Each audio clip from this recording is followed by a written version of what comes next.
Real news. Honest and fun political talk weekly on the line 90.7 FM. Welcome back, everyone, to Real News here. This is a uncensored edition since we are technically off the air for this week.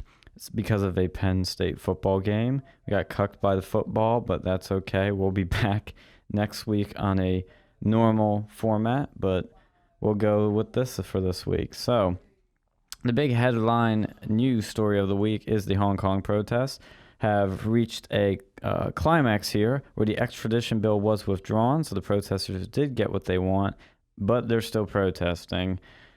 I think this is definitely good progress and good for them, but I don't think this is the end at all. I think these protests are going to keep going and keep going. What do you guys think? I think this is like really huge because this is the first time that I can remember, and I don't think it's ever happened before, where a protester protests against the Chinese government and they actually like got what they wanted. Like every other time this happened, it usually involves like tanks coming out or people getting thrown in prison and like have key thrown away. This is this is just like a break, a watershed moment in Chinese, communist Chinese history. Yeah. And but on the other hand, honestly, I feel that I almost feel like they should stop protesting at this point because if they keep on going, it might like the Chinese might just be like, nah, you keep protesting, so we're gonna bring it back. Mm. I don't know. I have a bad feeling like if they just. I mean, on the other hand, I mean they have the right to protest and they should, but I don't know if that's going to help their case any at this point. Yeah, I think it could get deadly too, and they might just use it as an excuse to clamp down more control and power of them. Like the extradition bill may have just been a red herring, you know? It's sort of like, oh, this is what, this isn't really what we're after here. This really isn't the end goal here, the end game. This is just a small little false piece of it. But I could be wrong. What do you think, I Phil? mean, the Chinese, the United States and the Western world, they usually run on like, 4 year cycles, but like the Chinese, they have like 50 or 100 year cycles. Like they'll play the low and slow game, and Mm-hmm. that's the thing you have to worry about. But something like this, this is the first time they lost in, was it like 50 or 70 or however many years the Chinese have, the communist Chinese have been in power. So Mm-hmm. this is really interesting. It's kind of breaks that trend, but still, it could just be all part of their plan. Maybe in the next 10 or 20 years, might going to reintroduce it, and at that point, people might have grown weak, and they just allowed it. The Chinese might bring it in when there's a time of like political turmoil, because I think a lot of it, like a lot of other countries, were involved with this. I Mm-hmm. think definitely Trump.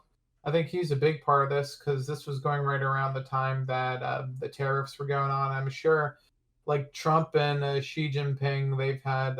I'm sure they had conversations about this, and maybe Trump was like, "Hey, we might. This might be a, look favorably if you don't like allow Hong Kong to remain free or something. We'll give you like slightly better terms." Mm-hmm. Might be a bargaining chip that Trump pulled, thinking that the Chinese weren't going to do it. But even then, I mean, it's good for humanity as a whole, and it seems like they buckled. So I mean, thank you, Trump. Thanks, Daddy, again. Always delivering the goods. Yeah, I'm. I see the Chinese people in America don't understand. They're like a totally different culture.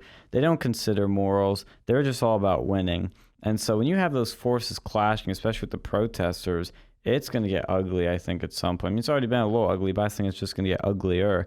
But when it's America versus China, that's when it's really interesting because you have one side that's all thinking about, oh, we got to do the right thing, whereas the other side is just like, screw you, we're going to do what it takes just to win for China.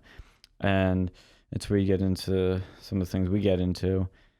I don't have much actually to add to this because this is a big moment, especially for, in Chinese history, but I feel like there's something bigger that's going to happen or something more. Maybe not necessarily another Tiananmen Square, but there's going to be something that's just going to.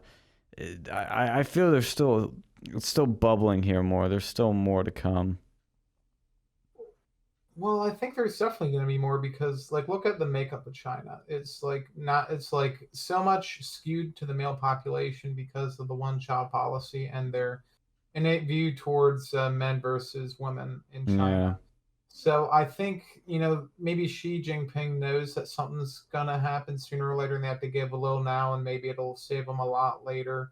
Because there's gonna be a bunch of like incels living in China, like just a ton of them, like angry incels because the population, like like just think of that, like if you've got a billion people, if like you know there's only disparity between like 51% men and 49% women, that's a lot of men, who wouldn't get a woman at that age, like at Yeah. that age. So I mean, it's gonna be bad. So You are know, it's incels going to be an issue in China? There's that we were saying like they're going to have an incel epidemic.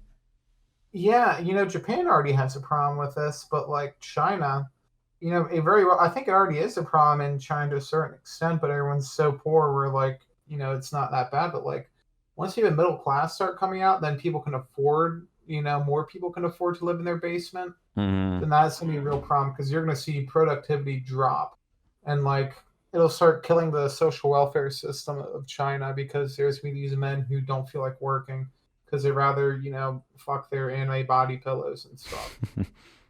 Yeah, actually, I I remember it was funny. I was actually working with a group of Chinese kids on a project for my ISC class, and they all had, anime wallpapers, anime notebooks, anime this, anime that. I'm just like, God, when people joke that anime is a cancer, they're not far off because it is spreading to so many things. And I get it's part of our culture and all that, and it's probably something they all enjoy, but it's like, as an American, it doesn't Well, it's not see part of a their lot of it. culture. It's Japanese. The Chinese and That's Japanese, true. they got some bad blood. Yeah. Yeah, they hate each Like, other.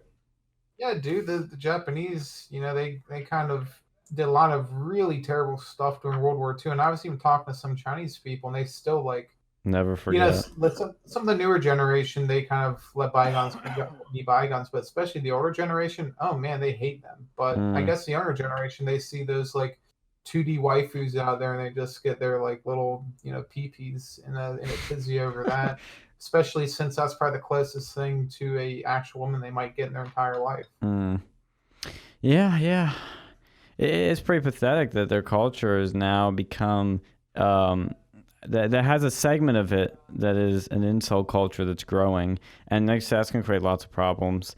I mean, you see the radical incels here; they start doing, freaking, drive-by shootings. What are they going to do in China where they don't have guns? They're going to do like, mass samurai, Uh, massacres. they do the knife. Like I think there was a knife attack that killed like 8 people in like a kindergarten in China Yeah, but do this week. incels use knives? Aren't they more the type they're gonna take like their katana out and be like, "Oh, I'm a Huantin Tunhai from the anime Quantin Tata," and they start like whacking people's heads off. I don't know, man. I don't know. Like, not all of them are like into anime. There's so many different varieties of incels. It's like they could have. They probably have a Diversity is college our class. strength in the incel community. They probably have like a college class somewhere. You have your like like the seething like alt right sort of incel. Then you just have like the really beta like brony incel. There's What do they you call it think of the all. beta brony ones? Do you think they're violent? Yeah. I think they're like pedophiles. Oh, okay. You know, I think that might. I mean, I don't know. Like, there's a variety, and I mean, not every incel is a radical incel. It's like maybe 1% of incels are like really radical, but I think incel leads to behavior. Like, I think some of them they might be drawn towards homosexuality since it's kind of Mm. like a self fulfilling prophecy. It's like, oh, I can't get laid with a girl, so maybe if I find a guy in a fursuit, we can pretend he's, Arctic the sky wolf, and put a little, plastic lady bit in there. There you go. Wait, I aren't think that might isn't there a pedophilia problem within furries too? I've heard. pedophilia, zoophilia. Yeah, there's like I think 20%. I Zoophilia. think I saw a study that said like 20% of furries like did not mind people who committed bestiality, and then like 5% or something actually engaged in some form of bestiality. Oh God. So like there's some pretty scary statistics. Now I don't know what China does with that. Like I mean, we need to find like a Chinese guy we can talk to. So I mean, if We do you're know reading one. this and you're We do know Chinese, one. oh shoot, we had to get him on here. It's Penn State. Find some.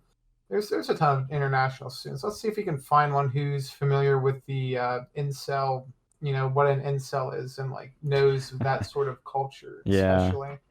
That'd be interesting because I mean I think it's that sort of like there's a sort of Asian style of incel and there's like an American style of incel, or maybe a Western and like an Eastern style of incel. I mean you can have both types. Like you have your anime watching, body pillow having, you know, dreams about banging his sister incel, and then you have like the seething, like the furry incel, then you have like the seething alt-right incel who just becomes like radicalized. Because I think that's what happens in the Middle East too. Like a lot of these terrorists, I don't. I'm not a. Are you saying I'm not. incel creates terrorism?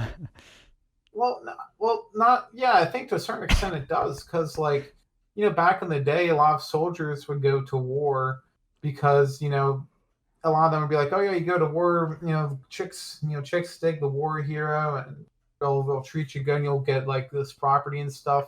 I think like like what was it? I think it was Zimbabwe actually. Which there's another story coming out of that I'll talk about later. But there was a whole army over there. Like the soldiers came back after like going to war, and they like got really like I think they had a strike or something because they wanted to get laid. Like just a Mm. ton of ex-soldiers like started like rioting and looting and like raping people because like they were told that they would get like women if they served in the army. Well, I think there's another component to that, which is that when you're, I could be totally wrong. It's just, theorizing here, speculating. But when you're in war, and when you're around a bunch of men and there are no women, I think, and you're also under stress, you're probably craving so badly to have sex with a beautiful woman because you haven't been exposed to it in a long time. You miss it, you love it, and you're in this hellish war. I've even noticed, like, not to get too I personal, but like, it's like when you're away from, your significant other for a long time, when you meet up, you're like, oh my God, I miss you so much. Can't, oh, so glad I'm with, like, your emotions just rush when you see them again. And, when you're in war, that just totally, screws with all your emotions. don't know where's our ex subject matter expert on Here I am. Here I am. Well, yeah. So the military is a little bit crazier, I guess. You have a lot. You do have extremes, like with when you go to field exercises or you deploy. There's a lot of that. Uh, uh, there's a lot of extremes. Like you'll have your few that um, they go. Well, let's just be in an open relationship while we're deployed. Like you can go and mess around with whoever you want to. So, because I know you have needs, blah, blah, blah. Uh, and then you have other like women, like if it's a woman that gets left behind, uh, a lot of the ones that I knew were like, well, yeah, I'm just gonna fuck around while he's deployed, Yeah. and which is messed up. But Yeah. I mean, Did you know any incels in the military? I mean, how do you define an incel though? Like Well, that's I don't know how. I would just use I our mean basic. I imagine there's a lot of soldiers in there who when they came in, like when they enlisted, they were virgins, but then they Exactly. probably at the time. So I don't know if they probably, yeah. I mean, yeah, absolutely. Like if when they came in, some of them came in, they were virgins, and they likely, I don't know. Could you go to some people? Yeah, I knew a couple of people that went to Korea just to find love.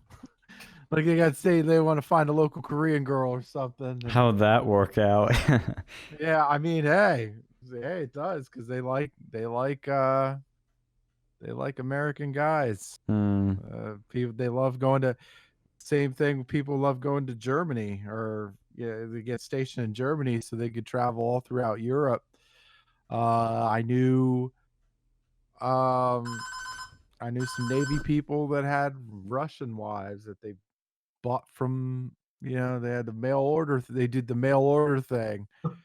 I guess there's like a website, a big website or something that has it. I'm like, all right, well, whatever floats your boat. Now, what happens, like, let's say you're a soldier and you get shipped off to, like, a country and they end up, like, paying for sex there. They're like, what if, like, if in the country it is prostitution's legal? What is the military stance on that? Is that still a violation of some sort of code of conduct or something? Yeah, but I mean, they kind of have to. They have to catch you essentially in the act. Usually, if you get charged by something, it's like something else happened, and then I just so happened to be with a prostitute that I paid for. Then I'd probably get charged. But if you're if you're just in a hotel room in Bangkok and you're like, well, whatever, nobody's gonna care. It's like whatever, it's your life. As long as you don't get a STD that forces us to kick you out or nothing, then whatever. What STDs, like? Is it just like AIDS and like chlamydia or not chlamydia? What STDs kick you out? It's the usual. I mean, well, Or well, hepatitis? I mean, I don't think any of them really truthfully kick you out anymore. Like with when I was in, if you had HIV, you could stay in as long as you can still do your job. So I mean, essentially, if you, as long as you're taking your medications or whatever, you as long as it didn't stop you from, passing your PT test or, deploying, should still be able to have HIV. I mean, in some MOSs you get, like in some jobs you can't have it. Like if you're working around blood and stuff like that, they tend to not want that. But I mean, Now, what now? Like, do you feel there is a different, like, sort of like with the prostitutes? Like, if you're an enlisted person, they probably wouldn't really care unless they caught you doing something else. But if you're an officer, they might be a little bit more upset about something like that. I mean, I don't, I would assume that it'd be depend on the individual, but nobody really. I mean, nobody really talk go.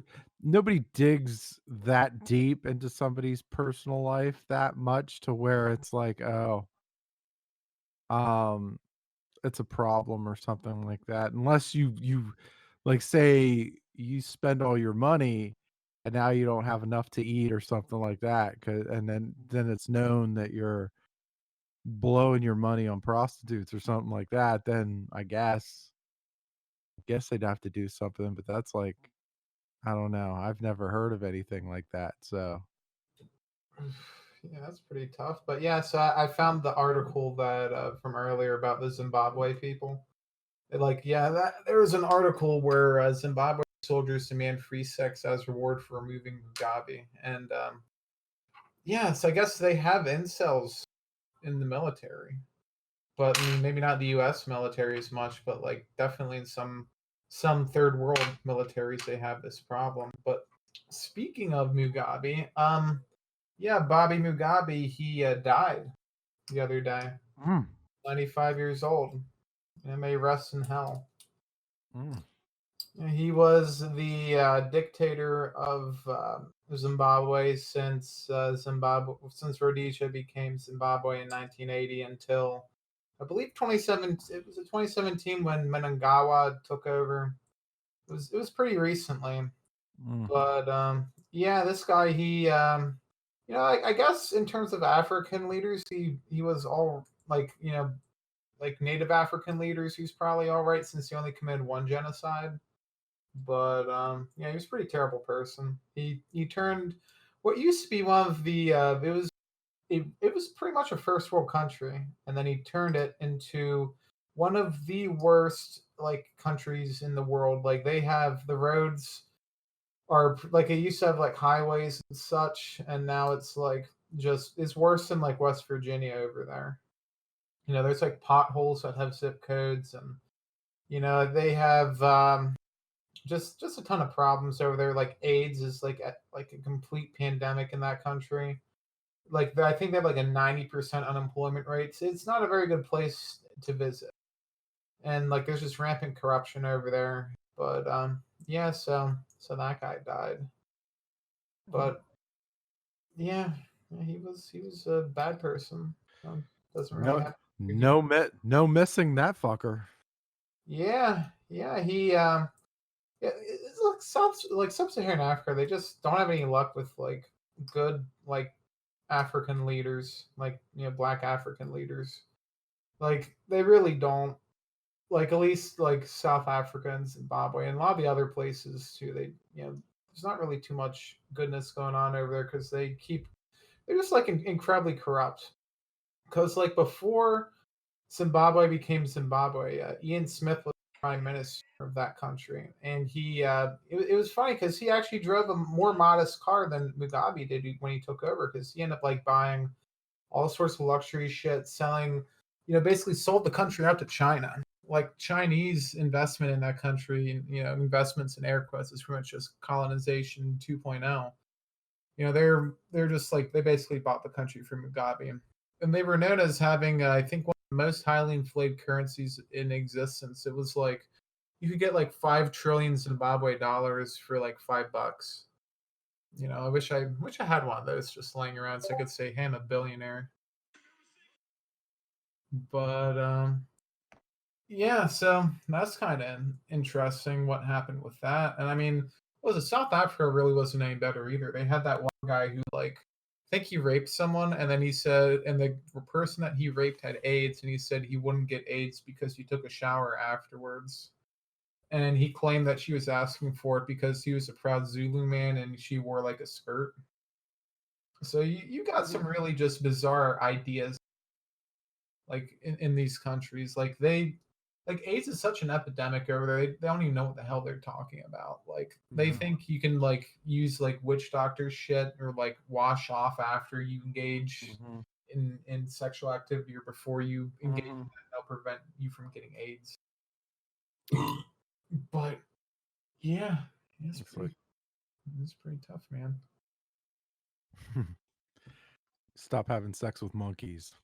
Yeah, like I wonder how that came out. Like, the Russians, they were actually caught like back in the Soviet times. They disseminated a conspiracy theory that the US government created AIDS to like get back against like the black and gay community. And like a lot of people still believe that this was invented by the US government, but like I don't know. Like honestly, like like someone probably was engaged in monkey buggery, I imagine, but it could have came from vaccine. Like honestly, like I might sound like a conspiracy theorist, but I wouldn't be too surprised if it was like some like prototype vaccine or something. Because like there's one disorder, and this is one that a lot of the I'm not, so I get my vaccines, whenever I need to get my vaccines. But like it was like simian virus 50. It was in the old polio vaccine, and like I think millions of people end up having that virus. Since it's a very strange virus because like it's a monkey-borne illness, and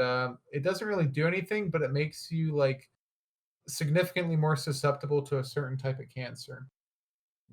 So that's there's a little bit of truth in every in a lot of these conspiracy theories. Maybe not every conspiracy theory, but a lot of them.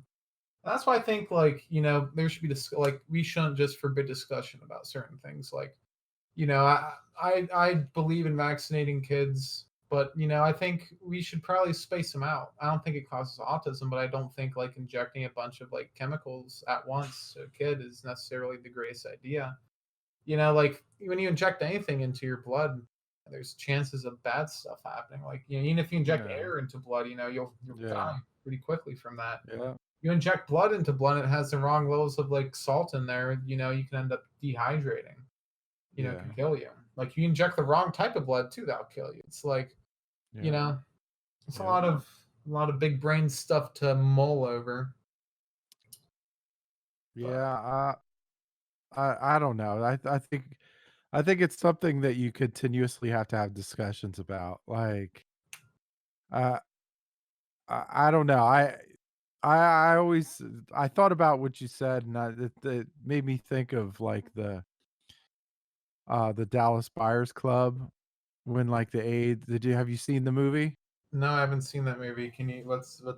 Uh, so when the whole when the AIDS epidemic was slowly starting to pick up in like the early 80s, they had the government started endorsing AZT as the medication to help fight it, but in reality it was actually like killing people faster. Oof. Uh, yeah, so I guess. Well, that could be really screwed up. What if they knew this and they're giving it to them so that it'll save money in medical costs? yeah, I mean, you get into the whole discussion. Well, were they in bed? Like, was the government in bed with that particular pharmaceutical company? Like, what for them to just flat out endorse this thing, and they were trying to shut down. So the guy who was played by Matthew McConaughey in that movie, he started uh he started getting a whole bunch of like vitamins, other stuff that he knew that worked other than AZT to yeah, and he started, you know, giving it via membership, and the government continued to try to shut it down. Yeah, so there was like an ongoing legal battle, and he ended up like the doctor he was on the medications himself, and it was like the doctor said he had like 6 months or less to live, and he ended up living like I want to say 6 to 9 years after that, like taking not taking the AZT, and you know it's just like yeah, I mean we always have to question what somebody feeds us, but like Yeah. that's another thing too, like this is another thing where like the liberals have kind of ran away from themselves. Like they used to be the party, the free speech party, you know, um, question everything. Um, but now it's like, they're like the anti, yeah, they're the ones that are clamping down on speech. They're the ones that are clamping down on everything else. And it's like, geez, it's fucking 1984 here. Well, you know what started this whole thing of like you can't question certain things. Yeah. So it all started out when like back after World War II, I think it was like maybe in the 60s, maybe in the 80s, like you started seeing these countries start making it illegal to go question if the Holocaust was real. And, Hmm. most people would agree with that. And it's like, oh yeah, that sounds like a good idea.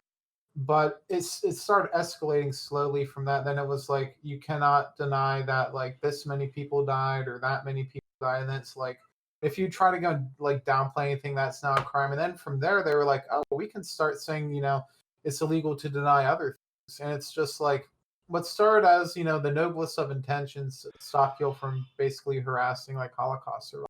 It just kept escalating further and further to the point where it's like if you I think in like was in Facebook, if you like you can't have anti-vax groups, like you can't discuss certain things, like it just grew. And that's the thing with the left, like that a lot of times they have a lot of ideas that sound like initially they sound pretty good, but then it ends up like going just terribly. Like look at unions. Like unions, like the idea Yeah. that workers can go and like unite to protect them from like management that are like utterly just out to kill them, and like well, not kill them, but like out to make them work 12-hour days and like, have child laborers and all this. Yeah, like on paper, yeah, that sounds good. Like, prevent child labor from being exploited, prevent people from like not getting shit, not getting paid overtime, forced to like work 24-hour shifts and shit your pants, not being allowed bathroom breaks. Yeah, that sounds like, a good idea to have something to protect against that. But then, unions, they would slowly get, more radical over time. Well, they have to, because I mean, for unions, they have to, because once you get those labor agreements, once they're in place and they have everything that they've asked for, now you have to get radical, or else, well, what's the point of you even existing? Yeah, like it becomes, that becomes a problem after a while, and then it ends up becoming so much more ridiculous. And it's like, oh well, you can't fire a teacher who had sex with a student until like, you conduct like a year-long investigation. Then she still has to get paid for all of this, and like it just keeps getting like more radical to the point where like people, companies will just try to, they'll either try to outsource because they can't, cost them so much money to maintain the unions. Jobs will be gone completely, and so it becomes like counterintuitive because it doesn't help the worker when their jobs are. I believe tenure is the worst thing ever invented Yeah, in the teaching profession. Anyway, like I just like I don't.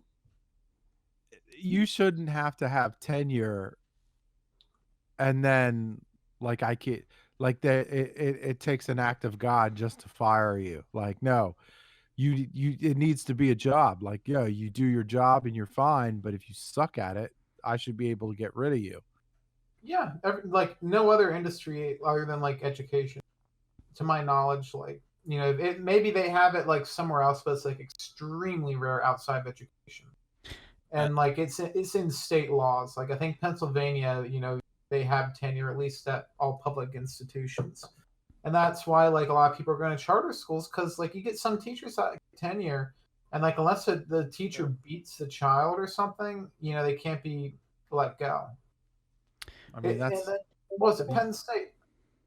Penn State had a problem with that too. Like at Penn State York, I had this there. Well, I didn't have this teacher, but like everyone knew about them. I forget what they taught, but it may have been like a science or an engineering class, and they'd go and basically start out the class and read the negative comments that people put in the student ratings of teacher effectiveness. And he's like, "I have tenure, so this isn't gonna matter shit." And he would just laugh about that, and he'd treat them like shit if they gave him like if the previous class gave him bad reviews. But yeah. So tenure, like no matter, like I know at main campus is a little bit better with that. Like if the professor just like doesn't want to teach, or like he gets significantly bad reviews, they'll move him over to like research. But still, it's just like a system that's been so abused by so many different people. I just feel that no, like job security is good, but that level like we don't really need job security like we did back in the day, because like there's so many different jobs out there. You can go and look online. You need like a lot of industries, like especially tech people, stay in a company. They won't stay in a company for the rest of their life. So like leave like between like 3 and 5 years after, and they're going to a different company because they know that like you can get paid. You'll get like usually 10% at least like bonus, raise, and you usually get a bonus if you do that. Mhm. But Well, no, I think that the teachers union is part why people like Jerry Sandusky are still getting a retirement in jail. Like, yeah, that's exactly why it's a fucking union. that makes me sick. Like knowing that this dude diddled so many children and he's spending the rest of his life in jail, but he's still getting a freaking pension. Well, they should go. They should have, like with the law, like one, they should have gave him the death penalty. That would stop Absolutely. that right quick. And two, Yes. that's why I support the death penalty in certain case, in like in a lot like in egregious cases like rapists, mass murderers, stuff like that. But number two, I feel that like if they did give him his retirement, it should all be taken and given to the victims. They should have gave the victims like several like like say that Sandusky owed them like several like $1 billion, so that for the rest, or like several million, whatever whatever he would make, like if he lived to like 120 years old, so that he would never get a cent of that. It would automatically be taken from his pension. Oh, but they can't touch the pension either. Well, I think like if you get sued, I think they can take that, right? Oh, I don't think so. I don't think so. I think because because I think the pension is because you remember when O.J. Simpson got out of prison, right? Mm-hmm. Yeah. And Ron Goldman was like so he O.J. Simpson was getting a pension from the NFL, and he was getting a retirement from the NFL, and they were saying that Ron Goldman's family, after suing him for like $33 million or something like that, they tried to get his pension and they couldn't touch it because it's a retirement. Like it's some sort of retire. There's some sort of not sure what law there is or something like that. So yeah, yeah. That's strange, but I think if like you have a kid, I think they can take it out like if for child support. They could probably, yeah. So there's only some things that I think could do it, like taxes. I think for tax purposes, Of course, the and government maybe can always take their money. yeah. And then I don't know. I don't know what the deal is with that. But no, I was reading that right when O.J. Simpson like got out of prison. I was like, wow. So basically, and he was in for a long time, so he was able to keep a pretty large chunk of that retirement, and so he could live pretty decently. Like you think somebody that's in debt like 15 plus million, you'd be like, ugh, they might not be living too comfortably, but like no, he's doing a-okay. Well, the thing with OJ too is I thought he won the case, but he lost the civil case, and I think Yeah, that might be won the criminal case, right? So he's found not guilty on the criminal case, lost the civil suit. So then he had to like sell pretty much everything he had or auction it off, and that was pretty nasty. And then this jail spell, the last jail spell he went to, was like he tried to, I think it was robbery. He tried to go to a sports memorabilia store and take some of his old shit back or whatever. But yeah. Yeah, that's crazy. But what are you saying, Mr. Dexter or Sean or whatever you call it? I have so many names, so many identities, but they're all me. Today I wanted to talk about something that happened about 3 days ago, at the time we record this, in terms of Brexit news, because there's been a lot of, I would just say, a lot of attempts to stop Brexit from happening. And even though Boris Johnson, who's the now Prime Minister of Britain, is a strong Brexiteer and is pushing to make it happen, well, that means there's going to be stronger opposition. So what happened this week, for Americans out there, which is most of our audience, I'm going to explain this as best as possible. I'm going to read the beginning of a New York Times article on this because it's a lot of details and it's kind of confusing, so bear with me. So the New York Times said that, quote, Prime Minister Boris Johnson was battered again on Wednesday as lawmakers from his own party and the opposition pressed ahead to stop his plan for leaving the European Union without an agreement, and then turned down his call for an election. So basically, they stopped his idea of leaving the EU with an agreement, a trade agreement or some sort of deal, and also stopped him from starting another election. But as the article goes on to say, quote, by the end of another tumultuous day in Parliament, Mr. Johnson's government has been shredded by no fewer than 3 defeats. After opposition and rebel Tory lawmakers seized control of the Brexit process from Mr. Johnson on Tuesday, they doubled down on Wednesday by advancing a bill to block a withdrawal from the European Union without a deal. Then just hours later, they rejected Mr. Johnson's request for a snap election, at least until their no-deal Brexit measure becomes the law of the land. Mr. Johnson's bid for a quick re-election drew 209 votes in favor and fell short of the 2/3 needed. But unquote, that's basically what they're saying has happened, and now the idea of an election is still possible, and I don't know what that would mean, to be honest with that. I mean, I think he's trying to get. I think why Boris wants an election is to get more Tories out and to get more Brexit Party or more Conservatives in. And I don't know if he'd get that. I mean, I don't know British politics well enough, but that's, I think, his plan. What do you guys think? I wonder if like he basically like wonder if he could just like talk to the EU and be like, yo, fuck you EU, you hate your guts, and like get them to just like remove Britain from Yeah. the EU that way, like without even having to go through Parliament because they get kicked out. That would be the ultimate strategy. I don't think he would do that, but it I would don't be think like, it's possible, but it would be hilarious. he just goes to EU building, pulls down his pants, takes a big dump right on their fucking front door, out. And he's just like, And then he just goes home like, smiling, like, yes. No, but I think what he's doing is, I think he's got a good plan. I hope he works. I hope it works like that. But like the British Parliament, they're just dragging their feet so long with this. Yeah. They're making themselves look weak. Like when did they declare Brexit? Like 2014 or something? Like it's 2015 or 16. Yeah, it's been like several years. Like, come on, guys, just do it. It's like they're being. It was June procrastinating. 23rd, 2016. Yep. They're delaying the inevitable. Like what? What do they expect? Like 50 years from now, it's just like, oh yeah, we'll still get it done. By that point, like all the other countries are gonna be gone. Like I think Italy and like a bunch of other like Poland and stuff. They're talking about leaving the EU. Yeah. Like, I think maybe Greece. But like they're starting to wake up to this because of at least they did that.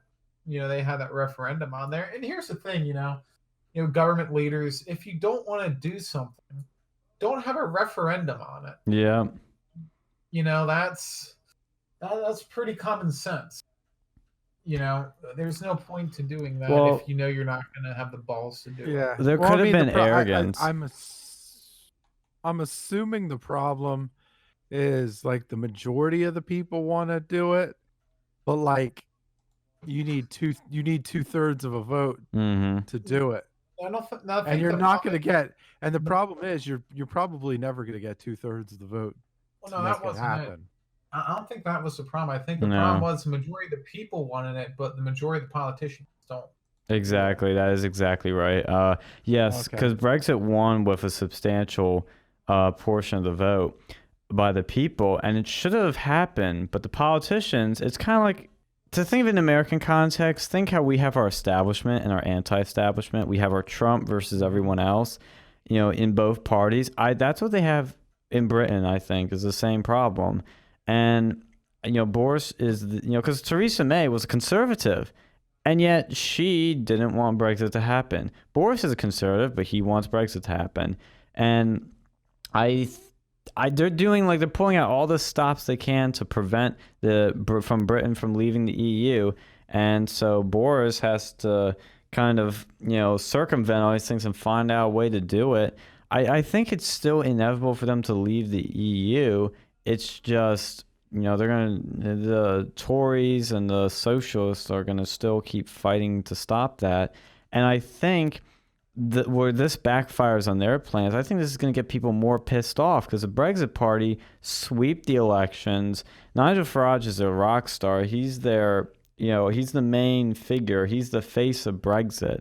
And he's got to stick around longer. He's got to stick around as the face of Brexit to keep this thing going and to keep the people rallied behind him.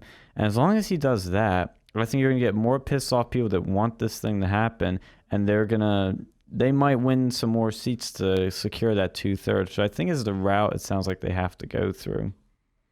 Now, what was up with that too? Like when Nigel Farage, like he just abruptly left the Brexit Party as soon as they won. Yeah. Well, see, I'm not gonna lie. I initially thought that it was him just saying, okay, I got what I want, so I'm gonna leave now. It seems like a pretty noble thing to not stay in power and get corrupted by it. But Didn't he anticipate that he'd have to keep fighting for this? Like, this wasn't the end. This was just the first major battle. This wasn't the end of the war. I don't know. I honestly don't Maybe he know. just wanted to be the spokesman for Brexit, but then I guess, once he was there, maybe just wanted everyone, like someone else to go and like figure out how to do all the non-Brexit things. And Well, see, they thought it yeah, would be a given. I'm confused that now they would because of that. Because I think because he's originally, I think, just a banker that became a politician. So he might not know how to do some of these things. I don't know, and he wants to leave to somebody else, which is understandable. But I don't know. I honestly don't know.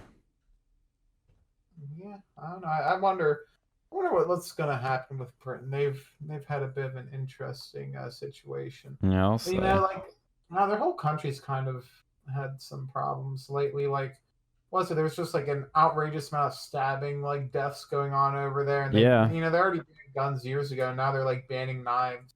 Yeah. Like it's so cringe. Like looking at those like little anti-knife things. It's like save a life, bin a knife. What? And, like, you have to be 20. You have to be like 18 to go and buy spoons. Yeah, And, yeah, like, and then butter knives. Yeah, that's ridiculous. Like, I'm surprised they don't ban like knife sharpeners over there. They probably regulate them to heck. You got to get a license for that.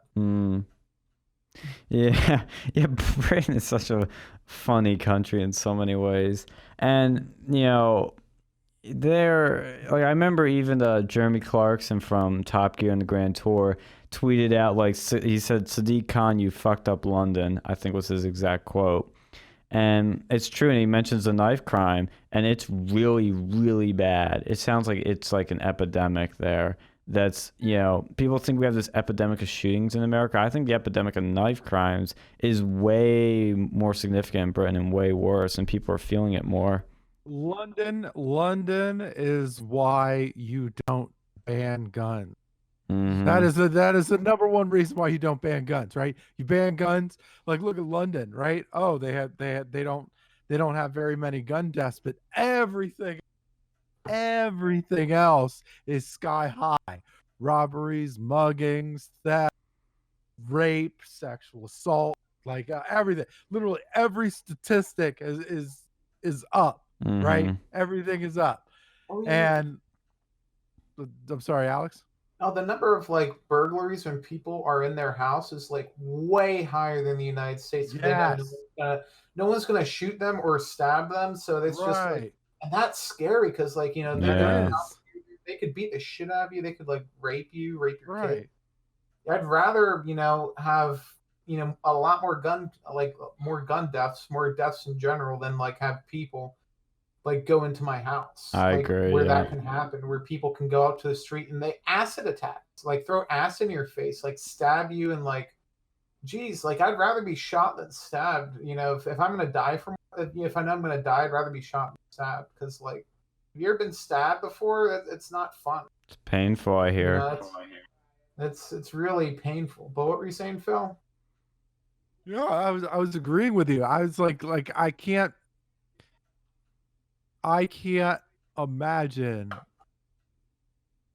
New York or even like, and crime's already bad in like San Jose, Los Angeles, New York, Chicago, all these places. Imagine if there's no guns, right? If there's no guns, like it's getting worse. It's getting worse. And like all these other cities are going to get into Chicago territory. The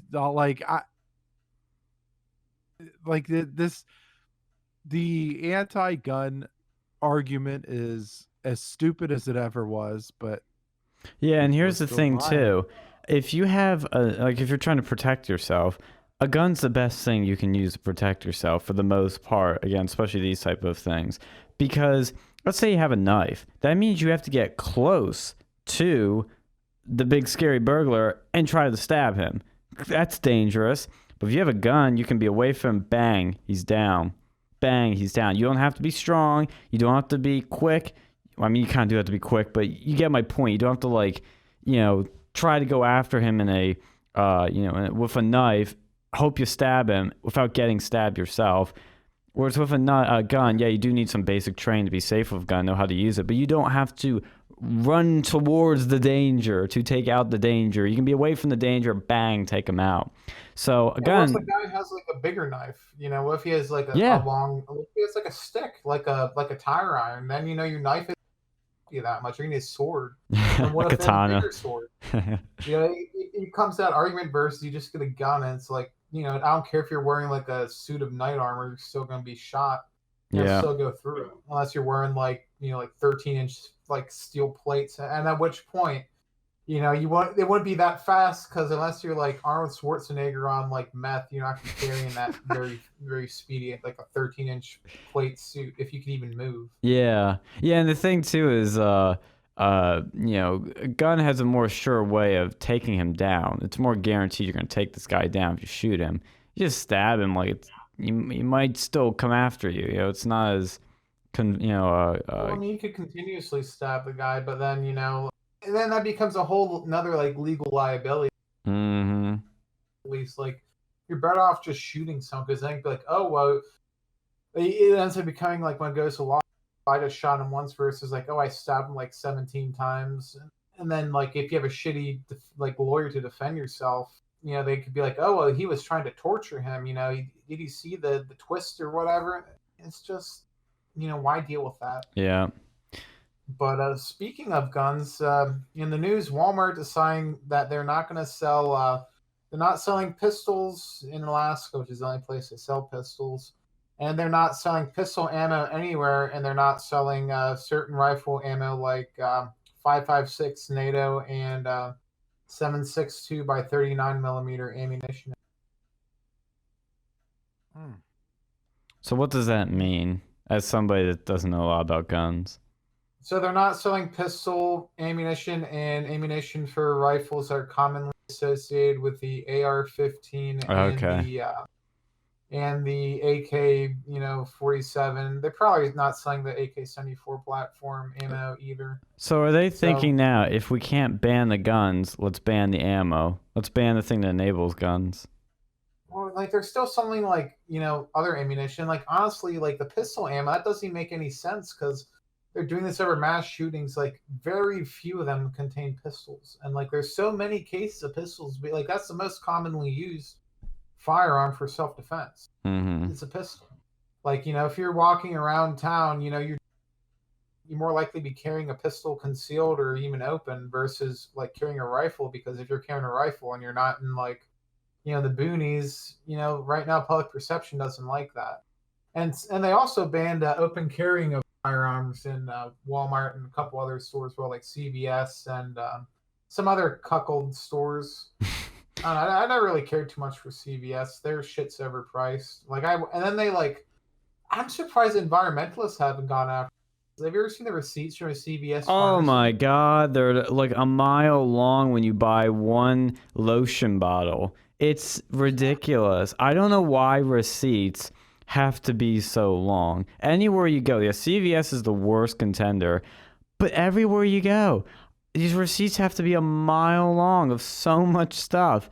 It's like, for example, even when I go, is far above the worst I've ever seen. Like I literally bought a gummy bear in like little package thing. I was just trying to find the cheapest thing so I could park there, and then they print out the receipt and it weighed more than what I bought.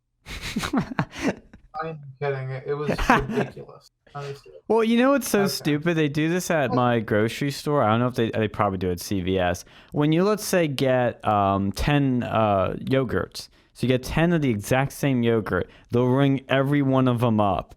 Why don't they just do that yogurt and then times 10? It'd be so much simpler. Well, I know that's not even the thing with CVS. It's like all these stupid deals that come out. That's the only way that the store is even like economical to go to. It's like, hey, you earned this many CVS points, or hey, next time you shop here, you'll get, this and that. Like, dude, just email it. Like, if I already used my card, damn thing, and don't print out like a book. I don't need to get like a Harry Potter sized book of CVS receipts every time I try to buy like one item. Yes, but see, their thought is, well, if we give them these deals, they'll come back. But here's the thing: what do you do with that receipt the minute you get home? Throw in the trash. Exactly. It goes in the garbage, and then guess what? Environmental. That's a tree that's getting burnt. A tree that got cut down. Yeah, For CVS's they probably mile killed long more. receipts. The problem that kills more.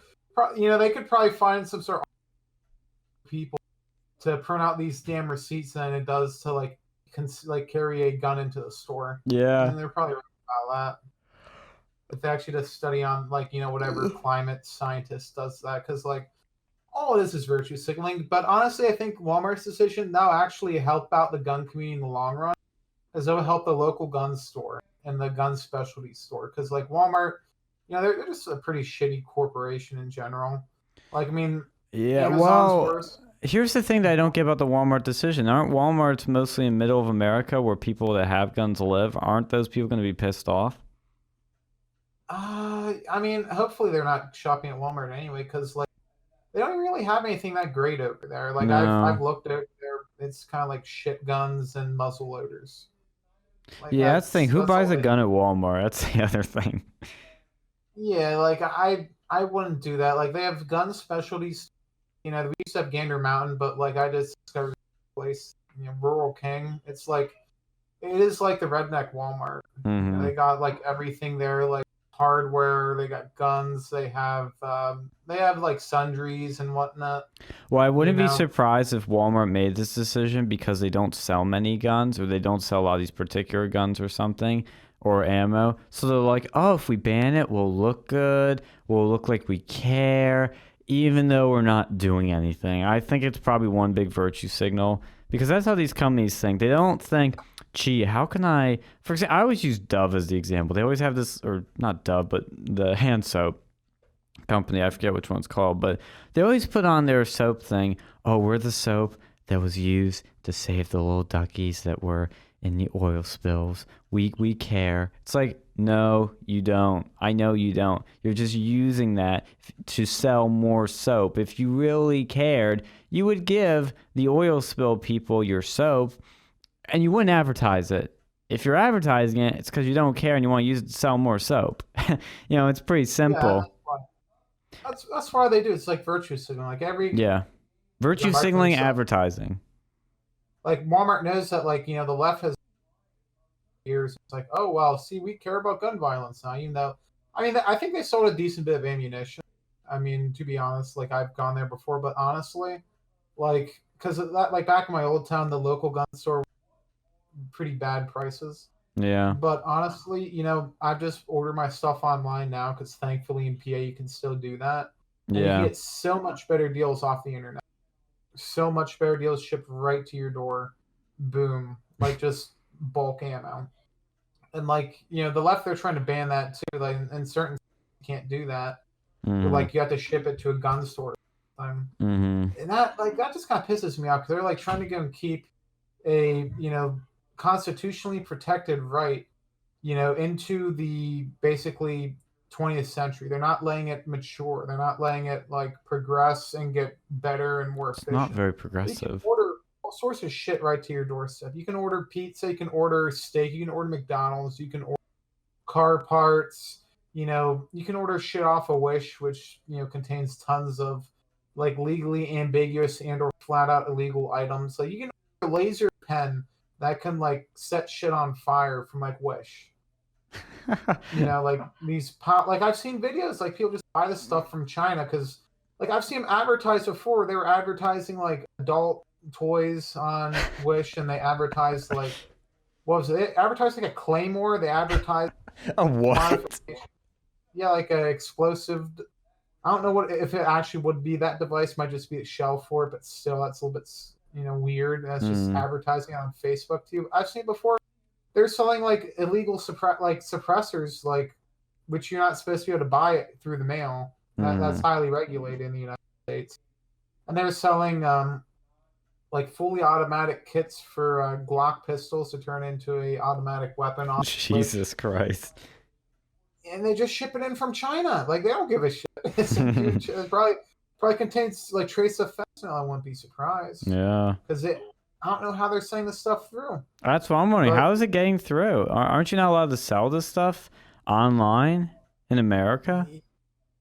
Yeah, you're not supposed to sell suppressors online. I don't know, but like the lasers, they're highly like for them to like, you can own it, you can possess it, but you can't buy it. Like if it's more than like 3 megawatts or something, and they sell ones that are like 50 or whatever it is. I don't know if it's megawatts or kilowatts, whatever it is, but like you're not supposed to be able to buy shit that can blind you Yeah. and Yeah. sold as like a recreational laser pen. And these ones can set things on fire, blind you.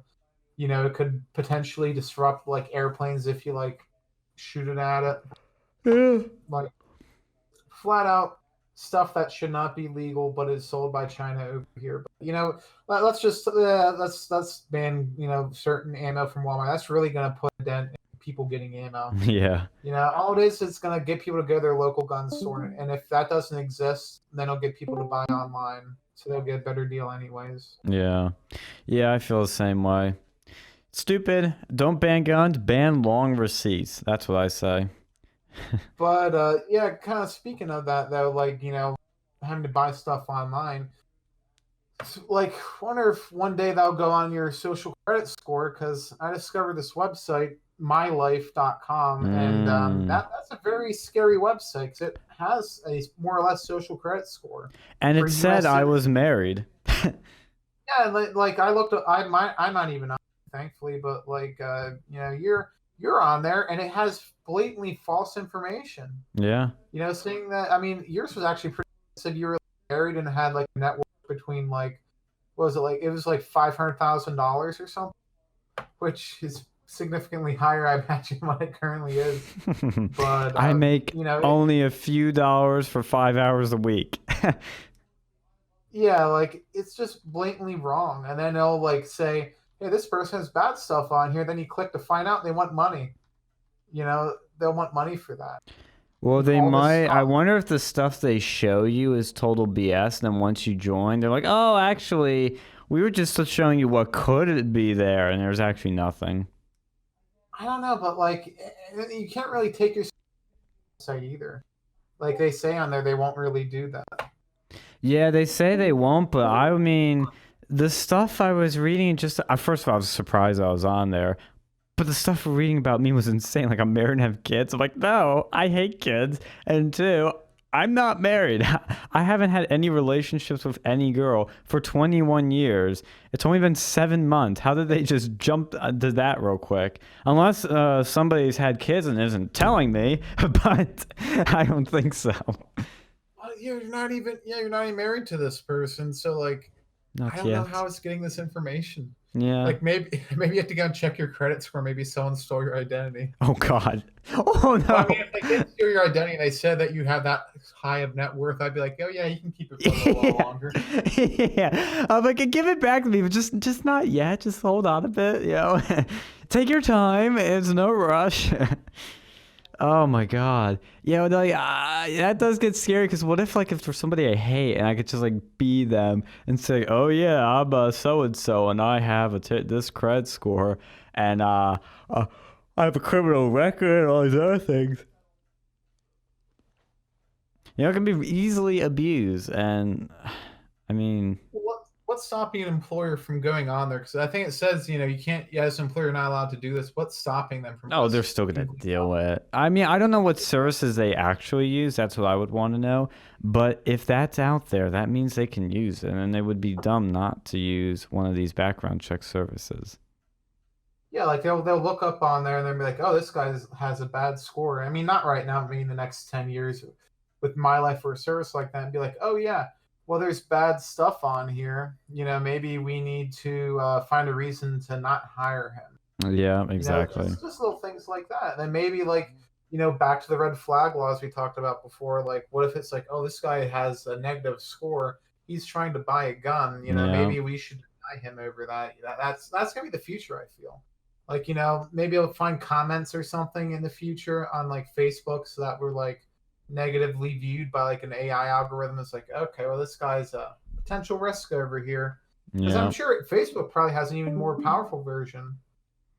Yeah, and Facebook, I saw in the news recently, they now have a dating service. Did you see that? Oh, I didn't see that. Yeah, it's called Facebook Dating. That. I thought they had it for a while. I mean, obviously, I don't need to look into this, but I, of course, saw it. And it's Facebook Dating. and I don't know what's different about it, but it's now available in America, and it's their way of, I guess, harvesting more information out of you. Yay. To find out what kinks you like. Yeah. Yeah, then they sell that information online. You know, like tell other people about it. Send to your employer for an extra $10. Yeah, they find out if you're like a closet furry. He likes. He's a furry. He likes to wear diapers. Ugh. Oh Yeah, god. stuff. That's gonna get scary. Yeah, I know. Yeah. That's honestly when I was using dating apps back in the day, I was kind of worried. I was like, shoot, like they're collecting a lot of information about me. Like they could, if they sold this to the right people, they could use it against me to manipulate me. Yeah, with like, you know, we have some guy right now who's using, and then like they end up going to be a presidential candidate one day, and then like, you know, we find out in the debate or something, or CNN if they're still around, which they probably won't be. They're going to write like an expose, and it's like, oh, did you know that when he was 25, presidential candidate Bob the Builder was shoving Legos up his ass. Yeah, that's what Bob the Builder would be doing. Okay. Yeah, it's like, you know, and be on there somewhere. Like, that's scary too. Like, you know, right now it's like, oh, candidate like, you know, Beavis. He was on, you know, we found him on Grindr over here, and he was, you know, taking, I don't know, meth or something at raves. I don't know, but like, so that's just, He's relatable. If he's on Grindr, he's relatable to the people, right? He's It's like so one of us. progressive. It's so progressive. Well, see, that's the thing too. I think we'll get to a point where, you know, people, because we're in an age of cancel culture right now, where if we find one tweet about you, your life's over.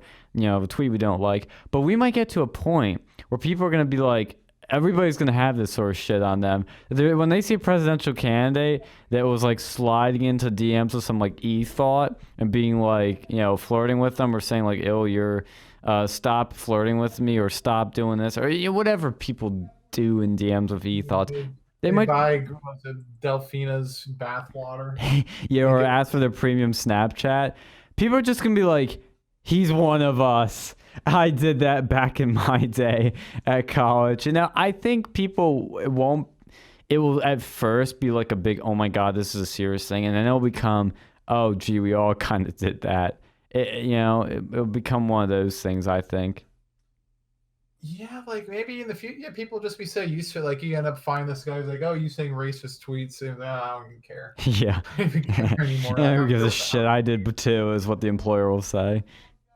Yeah, like maybe in the future they'll just get rid of human resource departments, and then we won't have to worry about these issues. Maybe like AI will take their jobs, which, you know, I really hate AI, but you know, I think I hate HR more than AI. So like, if there is a 2-letter thing you hate more than HR, it's AI.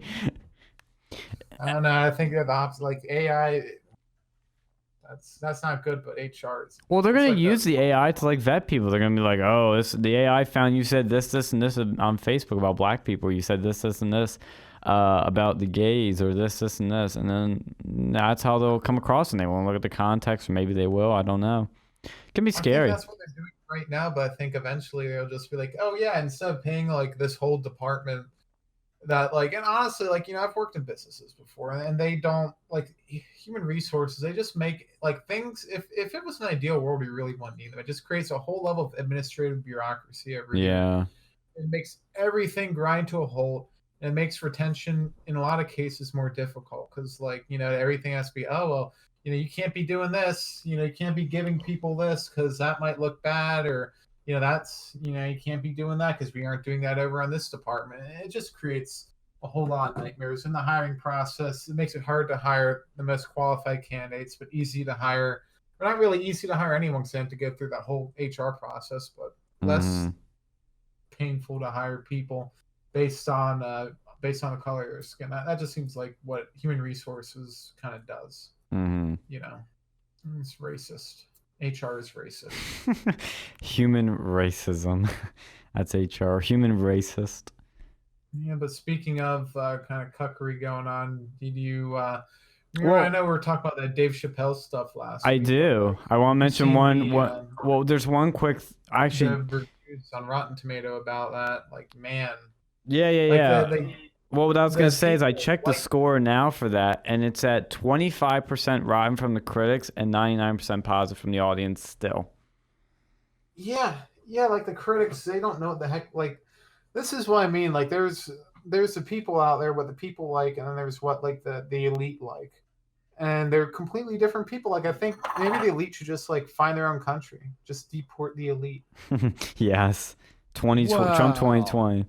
I mean, you can't do that because you Wow. need rich people in a economy, but at the same time, there is I think I should check how many reviews were in that wrong, because at one point it was only at 5, but it's total BS. It shows that there's definitely the elite and the people have totally different opinions on things, and there's a total disconnect. Wow. Well, it's Actually, not there's even just 12. rich people. It's just like, there's a certain brand of Well, it's rich people. critics. Critics are also, you got to keep in mind, I'll use The Last Jedi as an example. They get pre-screenings. They get early access, and they like that. If they write a negative review, they might not get that, and that's no fun because your review doesn't go out, but the whole competition does.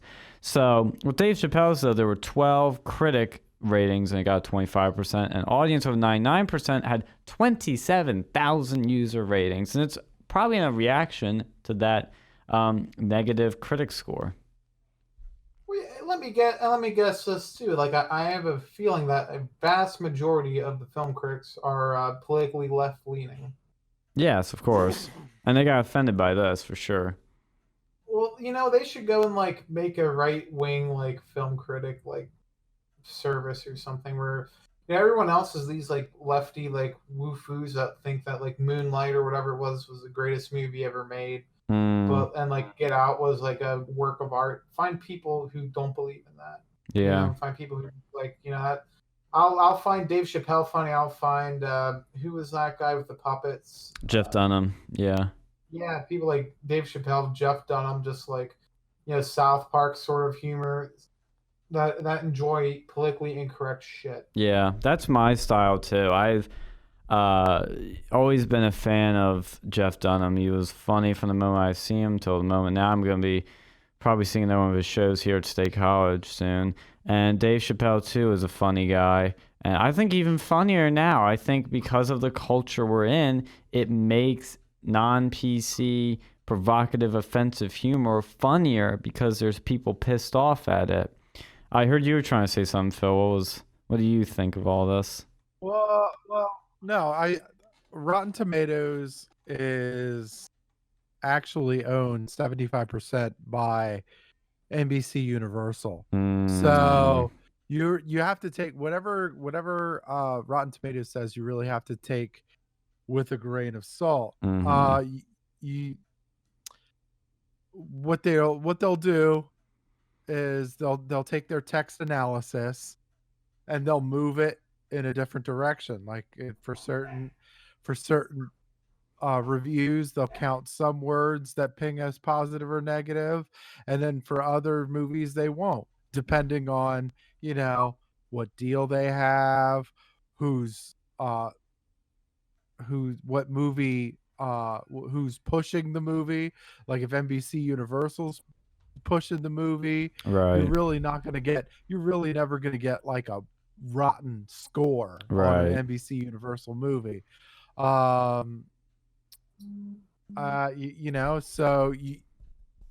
So again, you have to take it with a really big grain of salt. I don't think, I mean, I've refused to rely on Rotten Tomatoes anymore because of that. I learned about text analysis in my MIS major, and I'm like, okay, this is dirty. There's so much room for error. There's so much room for dirty play that it's like, this changed my opinion on sites like Rotten Tomatoes altogether. So I'm like, well. So what's the big issue you have with the scores then? Just so I'm clear. Like, other than the fact that NBC owns it, like, how else are these scores getting manipulated for, let's say, non-NBC or Universal Films? So what they'll do? They'll take a review. So they'll take a review, Mm-hmm.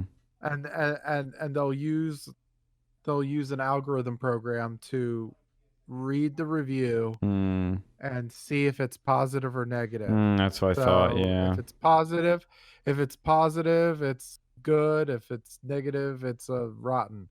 And then so they take a whole bunch of reviews, and the tally determines what score it is.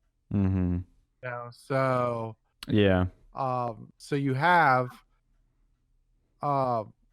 so when you're looking up the reviews for like the Dave Chappelle thing, you see a lot of these bad ones are like Slate, like real liberal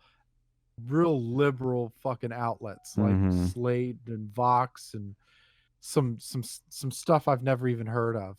Mm-hmm. I didn't even know some of these papers even existed.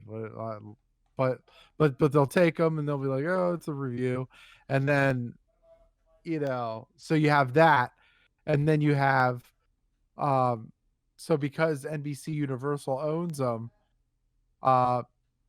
it opens the door for them to use sentiment analysis, or like where they read text to give to read what's positive and what's negative.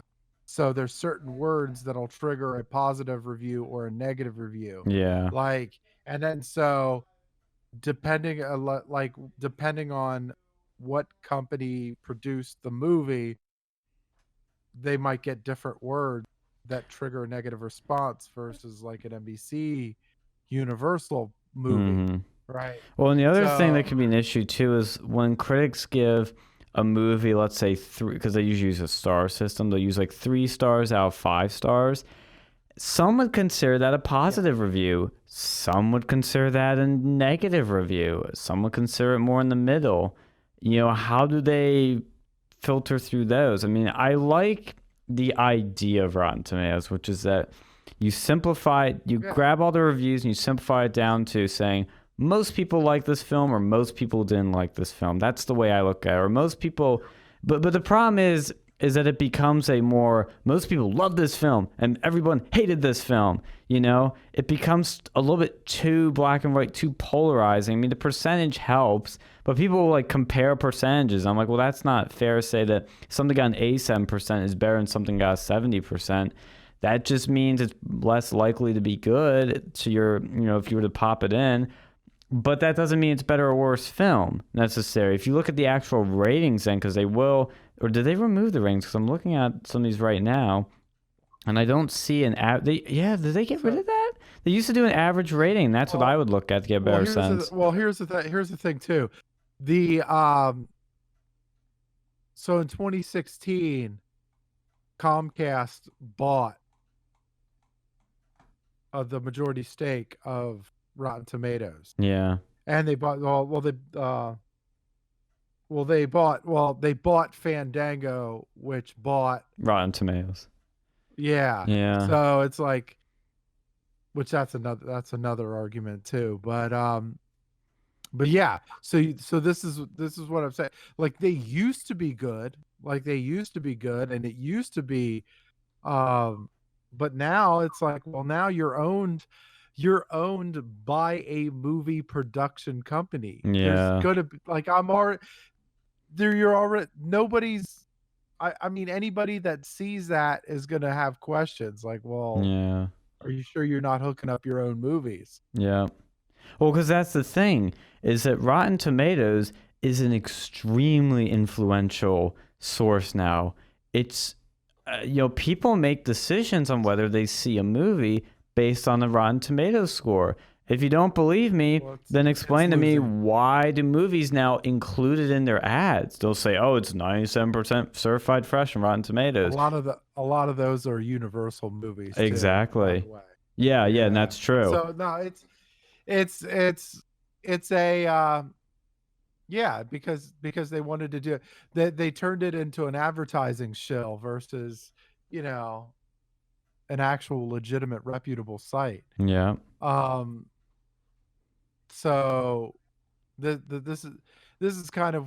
is really what happened when like Captain Marvel really made this like into national news because she got such a bad review, and then they said, well, we're going to start changing stuff, and it's like, oh, Mhm. what kind of stuff are you changing? Please let me know. Yeah. So then I had to dig a little deeper. I'm like, oh, so yeah, Comcast owns them. Oh, that's nice. Yeah, because Captain Marvel has a 78% fresh from critics, 54% rotten from audience, for the record. Right. So yeah. And then so it's like, well, what's to say somebody can't buy, buy a good review? What's to Yeah. say Disney couldn't have said, hey, we'll front you some money to give us a good review or whatever. And then like, it's just the whole Rotten Tomatoes thing is it's just shady. It's so shady. And the issue I have too is like when I saw Captain Marvel, I heard about these reviews, but it really didn't influence me that much as it normally would.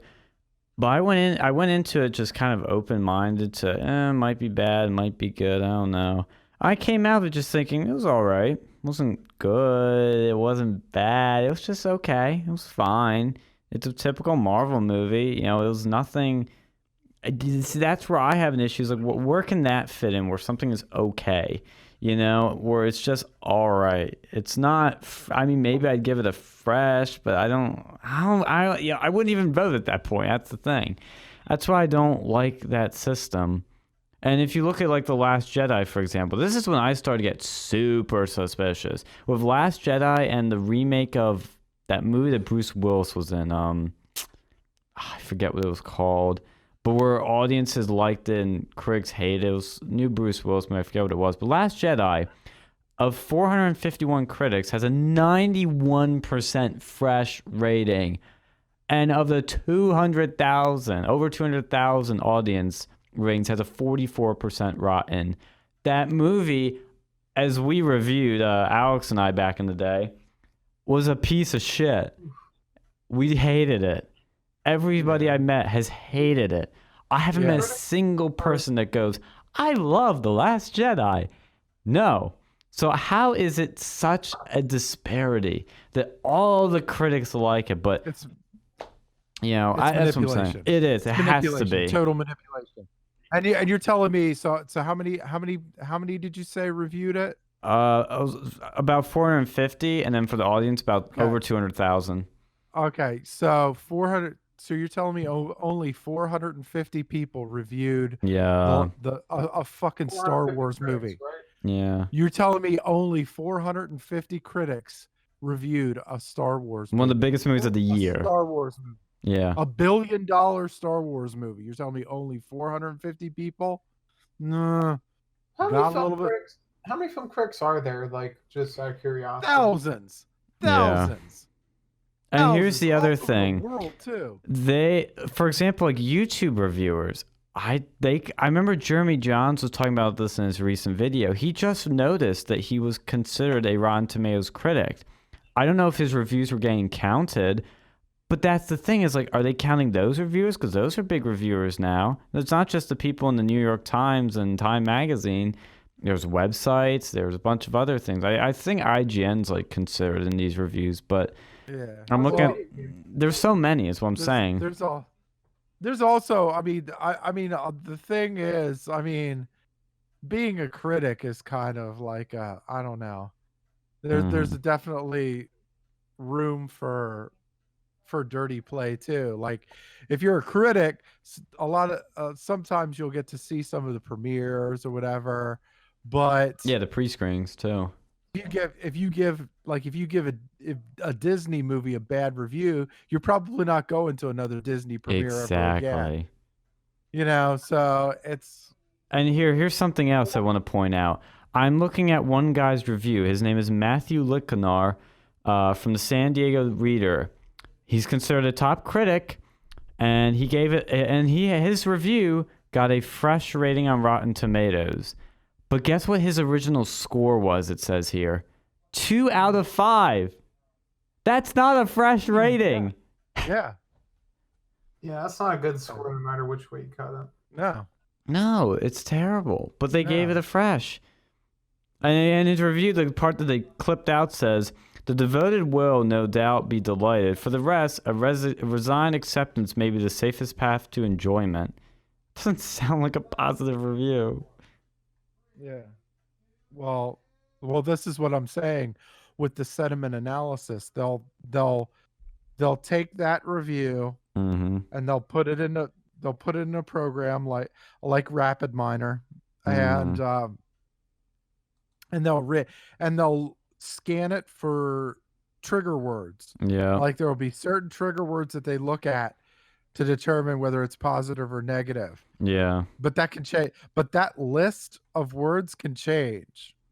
Yeah. And you could change it. Like you could make, and not only that, you could make a different set of words for positive and negative, depending on what like How company you phrase it too, and the produces it. context. Yeah, you could change it completely. Yeah. So it's like, yeah, and this is what I was saying when I was taking the course, and even the professor was like, "Oh, I didn't even think of that." Like, and I'm like, "Look, this could be bad." I took that course in the height of the Captain Marvel thing too, so I was already amped up. I'm like, "Look, oh, this is useful information right here." Yeah. But yeah, I mean, I can't. You just. It's sad. It's sad. We live in a world that's like totally. I mean, if you want to look at the reviews, like the reviews from people, that's fine. But yeah, I wouldn't pay attention to any of the critics. But here's what's funny with The Last Jedi. I just found a review from the Huffington Post that says, it's fun to look at. That's the line they pulled from it. And they gave that a rotten score. And it's from the Huffington Post. That sounds like dumb. Like I know. An actual critic would say that. Yeah. Like what crit? Like I could see like just some shit poster who's like high or something being like, "Oh, that's fun to look at movie," but like an actual critic who gets paid money. Yeah. No. Yeah, No. I know. And there's another 2 out of 5 score that has a rotten, but the other 2 out of 5 had a fresh. It's so fucking stupid. Oh my god. I mean, I want to like Rotten Tomatoes, but god, it's just gotten screwed over. Another 2 out of 5 is rotten. As soon as I learned they were owned by Comcast, I'm like, nope. Yeah. Yeah, they're shady, I'll tell you that. It's not good, people. Don't use it. I advocate for abandoning Rotten Tomatoes and finding some sort of alternative, because there's I think, is there Metacritic? There's a bunch of other ones. Metacritic's all right. They can sometimes be a bit wrong, but they're all right. I would use anything over Rotten Tomatoes. Like, let's just Google a movie name. Let's just type in Last Jedi. That's my go-to one now to measure this. So you have IMDb, Rotten Tomatoes, and Metacritic. I would, based on just this movie, I'd say go with the IMDb, because IMDb puts it as 7.1 out of 10, Rotten Tomatoes 91%, and Metacritic at 85%. Just look that shit up on the fucking YouTube. Yeah, that's what I normally do. Just look up a review. That's what I do. But like, I use trusted reviewers. YouTube's gonna start like playing into this, be like, oh, well, see, I can manipulate shit too, so I can be, hip and progressive. Yeah. Well, they already manipulate their algorithms with video searches and subscriptions and recommended. So it's going to get worse. I'll tell you that.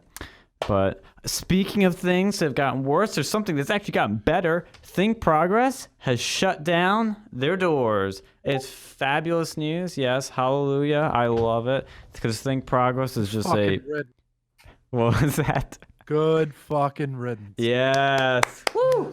Cancer website. You will not be that piece of shit outlet will not be missed. Well, it turns out that and this is not surprising, but it was basically a Democrat think tank, and because those people were basically running the site, so they're now looking for a buyer. And for the time being, it's just be converted to a site where the think tank and their, quote, scholars can post, unquote, things on it now. Because I'm sure they have scholars at a think tank. But yeah, that's happening. That's, oh God, when I read that news, I was like, oh my God, best news all day. Seeing this awful site shut down.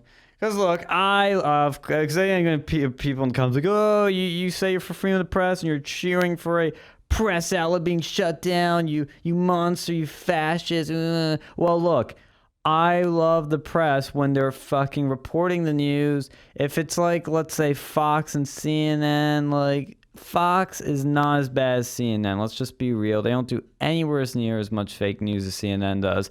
When you're doing a lot of fake news on a daily basis, especially if you're run by a think tank, and especially if it's a totally one-sided agenda that's trying to destroy the enemy, you deserve to be shut down. I'm sorry. Unless you're honest about it. If you're honest about it and say, hey, look, we're a right-wing outlet or we're a left-wing outlet, and we just want to print stuff that shows how good, Democrats are, that's fine. You want to say how good Republicans are, it's fine. Just be honest about it. Think progressive. I keep on saying think progressive. That's what it looks like.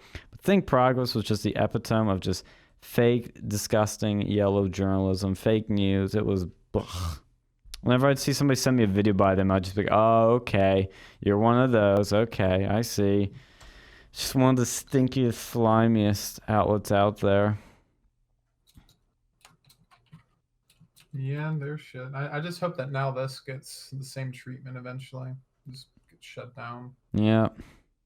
Yeah, and they weren't even around too long. They were only around, I think, they were found in 2005, but it really didn't kick off till like 2007. It looks like 2012. But yeah, that's gone. Yay! Yay! Fuck 'em. Yep.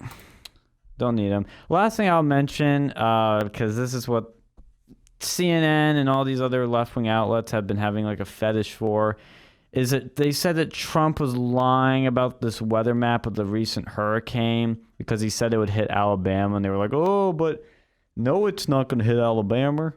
And he sent out in a tweet where he said, quote, South Carolina, North Carolina, Georgia, and Alabama will be most likely hit much harder than anticipated.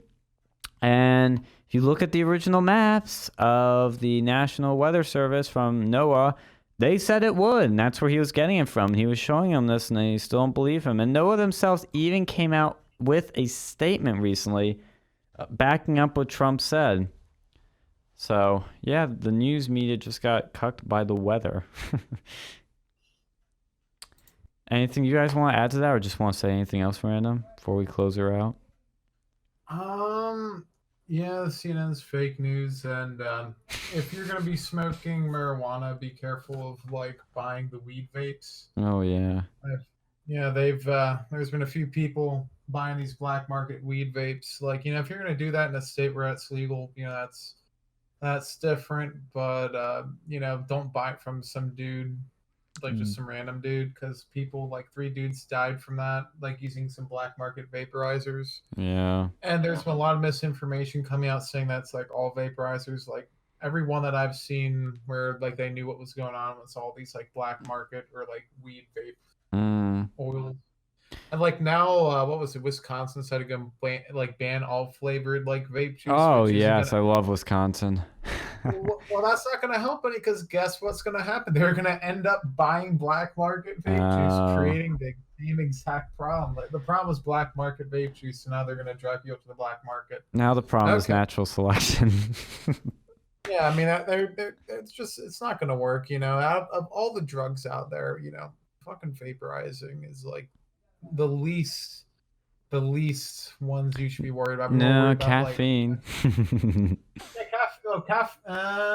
People overdose on caffeine. I'm sure, but here's the thing. Vaping, you know how I feel about it. I hate the stuff. It's on campus. It feels like more than ever now. And it's just, it's gross to me. I don't know why people do it. I mean, it has a sweet scent. Would you rather them like fart? Yes, I actually would. I'd rather have a vaporizer scent than a fart scent. I would rather no vapes and all farts. I'd take it. Dude, I don't know, man. Like, cause versus a regular cigarette too. Oh no, Whereas I actually, hate regular cigarette smell and cigar smell. God, it's like one of the top 10 worst things I've ever smelled. if I could have a cologne, like I would make a men's like cologne, like A vape scent line. juice. Nah. Like I mean, vape juice can smell like anything, but like cigarettes and whiskey would be a scent. Oh God, disgusting. Let's see, I would have like a gunpowder scent as well. Okay, that'd be There would funny at least. Yeah, it'd be like all the manly scents. But what the fuck is this picture you posted with Laura Ingraham with light bulbs and straws in a burger patty?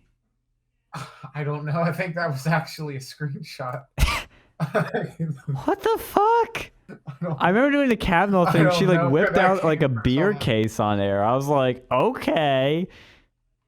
Like I like Laura Ingraham and her show's all right and all, but what the actual fuck?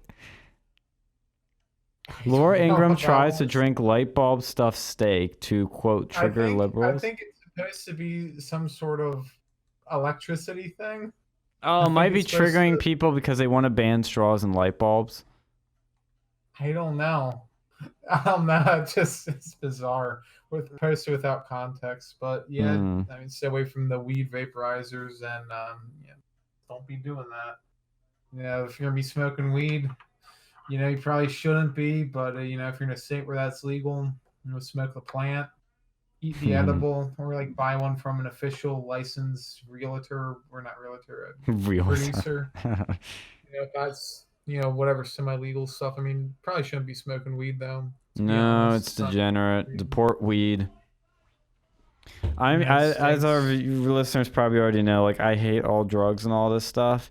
And I've actually changed my mind a bit on some things because I think before I said like I was okay with weed being legalized. I'm okay with it being left up to the states, but I do, in an ideal world, I wish it wasn't legal. Sorry. I need to have something to kind of like. Dude, we have enough. We have alcohol. We have cigarettes. I think we should like just legalize hard psychedelics. Okay, see, psychedelics are interesting because there's something else I kind of changed my mind very recently too. I thought those, like, because I've seen, like, look, Steve Jobs, Scott Adams, Bill Gates, these people would say, oh, I tried it once, man, and it opened up doors, man. I saw the universe, man, never looked the same, man. And I thought, okay, maybe that's some hippie rubbish, but and I thought maybe there's something to it. Not saying I would do it, but I'm just saying I'm not going to advocate anybody to do it at all. I'm saying maybe there's something there. Maybe they're right, because it does make you look at things literally differently. But I then saw a video about Syd Barrett, I think he was the lead vocal or lead guitarist, or he was an important person in Pink Floyd. Sorry, I forget what he actually did there, but he was one of the musicians in Pink Floyd. They showed a picture of him. He's a good-looking guy, cool guy, before he went hard on the LSD. And then when he left the band and did LSD and then came back within, I think, a couple years, oh my God.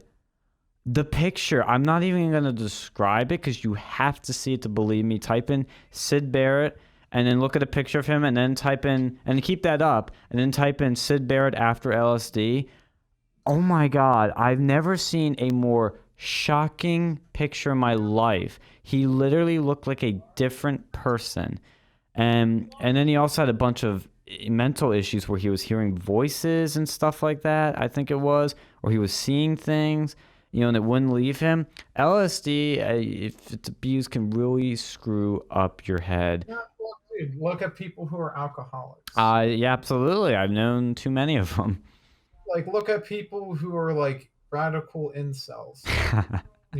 Once they start getting, look at gamers. Like, if you're just playing a video game. Hey, don't hate on the gamers. We probably have quite a few in our audience. No, I'm not saying that. I'm saying like literally anything, like any addiction can be bad.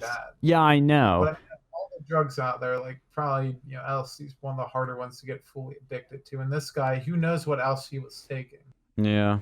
Was he just taking because what was it? Joe Rogan.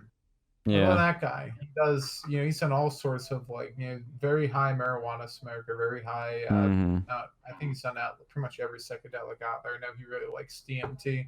But he seems like he's a functioning person. Like some people. Well, the thing is, it affects different people differently. Yeah, and I think now we have the technology where we can go and like investigate that. That We would go and be find, interesting.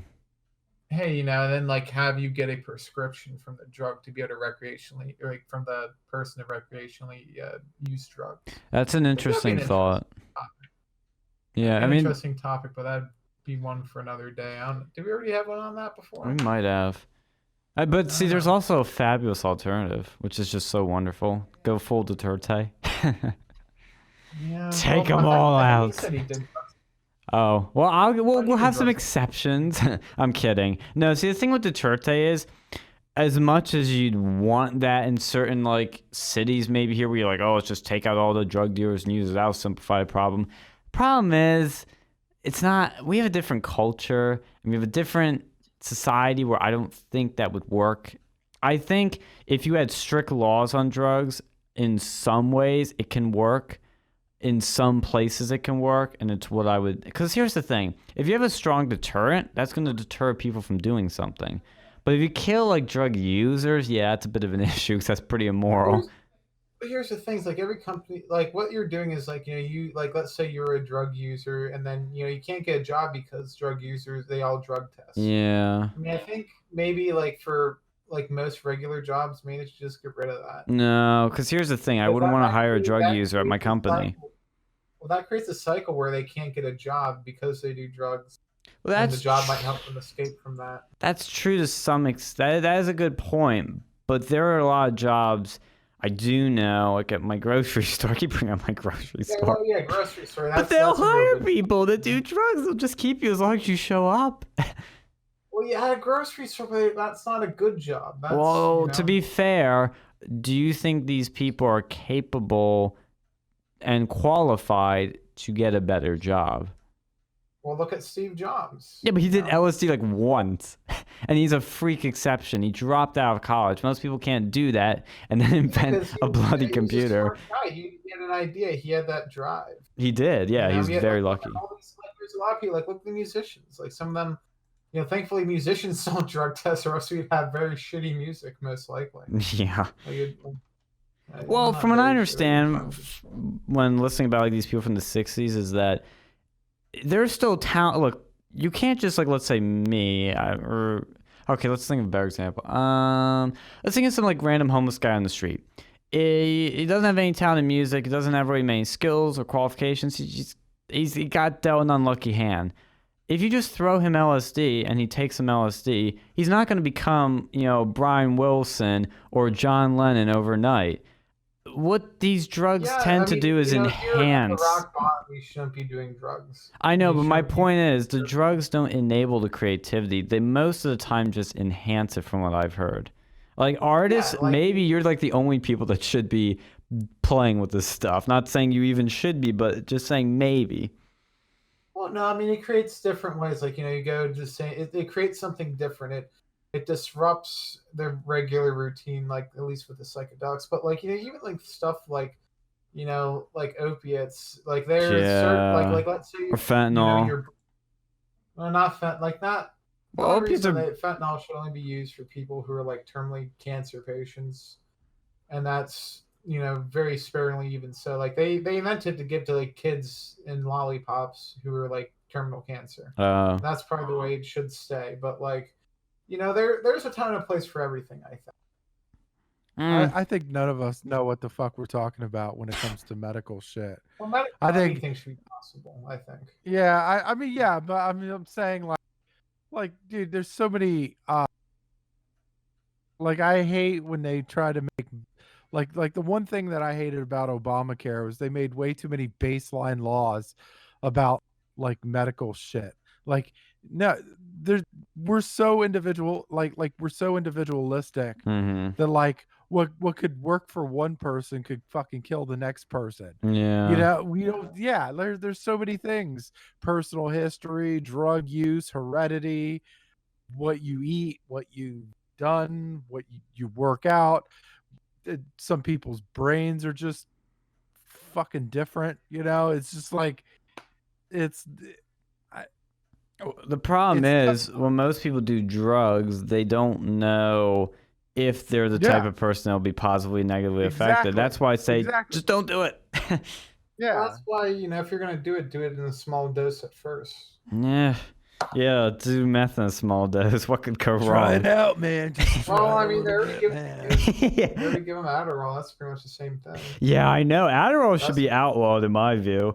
It might help some people, but god damn it, shit is Well, look how many people dangerous. are able to function with it. I mean, I'm not saying, I don't think it should be given to kids, but I think for adults, yeah, I think you should be able to get that in certain cases because it can have beneficial effects. Yeah, But, it's one of those things where it's got to be like, I don't want to say like guns, but only a few people can get it. It's got to be like super restricted, super, there's got to be a lot of vetting involved, and you got to know if you're the right person. But final thoughts before we close just out? go over to the drugstore and fill out a form. Okay, maybe. I don't know. I mean, I just think it's got to there's got to be a lot more to it. There's got to be extreme vetting. Thank you for listening. We'll be back next week with more real news.